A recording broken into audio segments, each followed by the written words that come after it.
You've spent decades working hard, saving up for that dream retirement, right?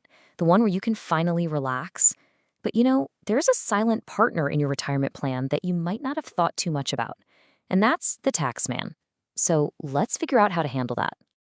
This is the big question, isn't it? It's not just about how much you manage to save. It's really about how much of that you actually get to keep. Getting a grip on the tax rules is absolutely crucial if you want to plan your retirement smartly. And that is exactly what we're going to do right now. Think of this as your guide, your compass, to get through the, let's be honest, sometimes confusing world of taxes on your hard-earned money. We're going to break it all down piece by piece. All right, first up, let's talk about those big one-time payments you often get when you hang up your boots, your gratuity, and the cash you get for all those unused leave days. Okay, so right away, you can see there's a huge difference here. If you're a government employee, it's super simple. Your gratuity is completely tax-free. That's an amazing perk. But for private sector employees, things are a little more complicated. Your gratuity is tax-free, but only up to a certain point. So how do they figure out what's tax-free? Well, the tax department looks at 3 different numbers. One is based on a formula using your salary and how long you worked. Another is a limit set by the government. And the third is the actual cash your employer gives you. And here's the key part. Your tax exemption is the lowest of those 3. And here it is, that government-set cap we just talked about. The absolute maximum tax-free gratuity you can get as a private sector employee is 20 lakh rupees. This is a really important number to keep in mind when you're doing your financial planning. Next up, let's talk about cashing in your leave. If you do this while you're still working, that money is fully taxable, no way around it. But when you retire, the rules start to look a lot like the gratuity rules. For government folks, it's totally tax-free. And for private sector employees, you guessed it, it's partially tax-free up to a limit.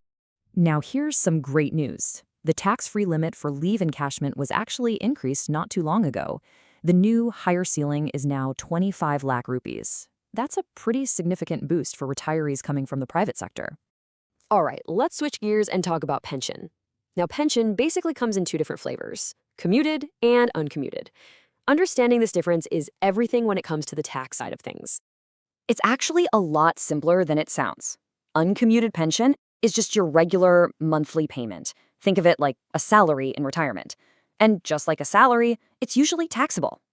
Commuted pension, on the other hand, is when you take a big chunk of your future pension all at once as a lump sum. And this is where you can get some really nice tax breaks. So how does the tax work on that lump sum? Well, we're seeing a pattern here. For government employees, it's 100% tax-free. Simple as that. For private sector employees, it depends. If you also get a gratuity, then 1/3 of that lump sum pension is tax-free. But if you don't get a gratuity, the tax break is even better. Half of it is tax-free. Okay, let's tackle a big one. One of the most common retirement tools in India, the Provident Fund, or PF. I mean, millions of us contribute to it every single month. The tax rules for PF can look pretty intimidating if you're just staring at a tax table. So instead of doing that, let's just follow the journey of your money through the PF system. I promise, it makes it a whole lot easier to get. Your money's journey through the PFA has 3 main stops. First, when you put the money in. Second, when that money grows over time. And third, the best part, when you finally take it out. Each of these steps has its own tax rule. So let's start at the beginning, putting money in. The amount that you contribute to your PPFA, you can claim that as a tax deduction, which helps lower your overall tax bill for the year. And your employer's contribution is also tax-free, as long as it's not more than 12% of your salary. Next up is the growth phase. This is where the magic of compounding really kicks in. The interest that your PF balance earns year after year is, for the most part, completely tax-free. This is huge. Now, there are some new rules that tax the interest on really big contributions, but for the vast majority of people, this tax-free growth is what helps turn your savings into a real retirement nest. And finally, we get to the withdrawal. This is the big payoff. As long as you've been working for at least 5 continuous years, the entire amount you pull out of your PF at retirement, your money, your employer's money, and all of that interest is completely 100% tax-free. That is an incredibly powerful reason to save for the long haul. Okay, let's move on to something a bit newer, but it's getting more and more popular. The National Pension System, or NPS. Its tax rolls when you take money out are pretty different from the PF. This picture really says it all. When you turn 60, you can take out up to 60% of your total NPS money as a tax-free lump sum.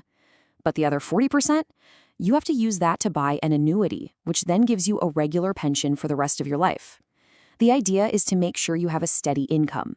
Just remember that monthly pension you get from the annuity is taxable.